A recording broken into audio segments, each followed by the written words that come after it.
So this guy really wants to impress his wife, so he hires some other guys to go and kidnap her so that he can come rescue her and look like a hero. What could possibly go wrong? Now his name is Michael, and one day his wife, this woman, Schanda discovers that Michael's been cheating on her. So she kicks him out, and Michael gets pissed and defensive. He starts threatening her, and then he goes and he files for divorce. But then, all of a sudden, Michael decides he's changed his mind, and he really wants her back. But Schanda, she's like, nah. And so from then on, Michael tries everything he can think of to win her back. He threatens to release their private videos to everyone she knows, because apparently they made some adult videos together. But Schanda still says no, she doesn't want to be with him. And so Michael starts sending those videos to her family and friends. And when that doesn't work, he breaks into her house and he threatens her with a pew-pew. And surprise, surprise, that doesn't work either. Now during all this, Michael's been staying in this old house that they own over in Mississippi. And there, Michael's feeling lonely and he's feeling sorry for himself, and nothing he tries is working. And that is when he comes up with his best idea yet to win Schanda back. He's gonna hire a couple of henchmen to kidnap her.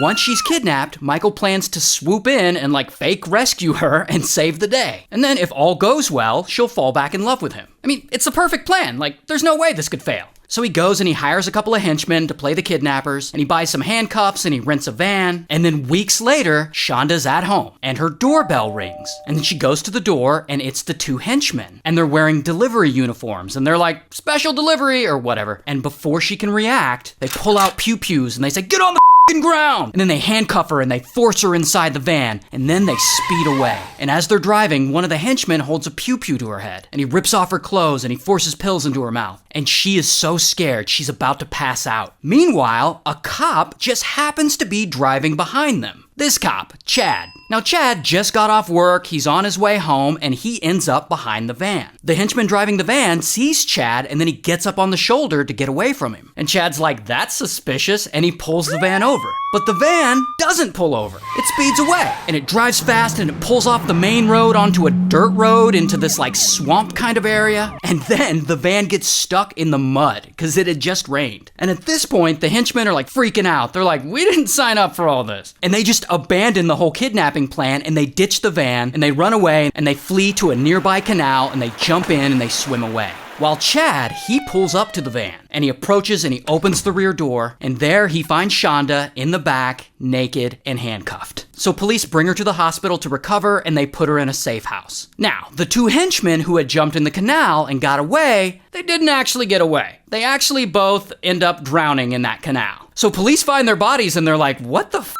And they start investigating all this. And the first thing they find is the kidnapping van was rented in Michael's name. So this is already not looking good for him. So then Michael, he has to come up with another flawless plan. He's gonna fake some pictures and make it look like he can't possibly be involved in this kidnapping because he got kidnapped too. So he ties himself up, and I guess he beats himself up, and he sets up a camera and takes a photo of himself, and he texts that photo to Schanda as if he's one of the henchmen. And he's like, we just kidnapped your husband, and he pretends to demand ransom money. Here's the thing though. Police know the text couldn't have come from the henchman because the henchman had just drowned a few days before. I guess Michael hadn't gotten the news yet. So police know he's staging his own kidnapping, and they go out looking for him. And there's a whole manhunt, and it lasts around 4 days, and then finally they find him hiding out in a seedy motel. And they already have all this evidence against him, but here's what really screwed him. In that old Mississippi house he was staying in, he bought some of those little cameras to place inside for security reasons. But what he didn't know is that these cameras are the kind that automatically start recording once they hear noise. So anytime he was in the house talking, these cameras would come on and record him. So police end up with hundreds of hours of footage, and tons of it was him laying out his whole kidnapping plan. So anyway, police arrest him, here's his mugshot, he goes to trial, he's found guilty, he gets 35 years in prison. And most of this happened in Louisiana, so shout out to Louisiana.